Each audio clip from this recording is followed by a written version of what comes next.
Young beauty Nivetha Pethuraj mental మదిలో సినిమాతో Tollywood entry ఇచ్చింది. నటన పరంగా మంచి గుర్తింపు తెచ్చుకున్న ఈమె ప్రజెంట్ సినిమాలు, వెబ్ సిరీస్తో సందడి చేస్తోంది. ఈ క్రమంలోనే తాజాగా పరువు అనే వెబ్ సిరీస్తో ప్రేక్షకుల ముందుకు వచ్చింది. జూన్ 14న జీ5 వేదికగా స్ట్రీమింగ్ అవుతున్న ఈ సిరీస్ పాజిటివ్ టాక్తో సక్సెస్ అందుకుంది. ఇదిలా ఉంటే తాజాగా ఓ ఇంటర్వ్యూలో పాల్గొన్న ఈ బ్యూటీ విశ్వక్ సేన్తో సినిమాలు చేయనంటూ ఆసక్తికర కామెంట్స్ చేసింది.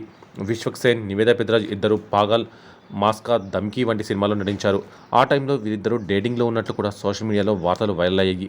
తాజాగా ఇంటర్వ్యూలో పాల్గొన్న ఈ బ్యూటీని విశ్వక్తో మీరు 3 సినిమాలు చేశారు, మళ్ళీ ఎప్పుడు చేస్తారు అని ప్రశ్నించింది యాంకర్.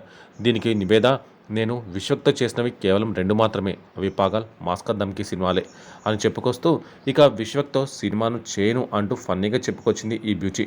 కాగా విశ్వక్ సేన్, నివేదా థామస్ ఇద్దరు బూ అనే సినిమాలో నటించినప్పటికీ అందులో ఈ ఇద్దరి కాంబినేషన్స్లో సీన్స్ ఉండవు. అందుకే నివేదా కూడా మేము 2 సినిమాల్లో నటించాము అంటూ చెప్పుకొచ్చింది.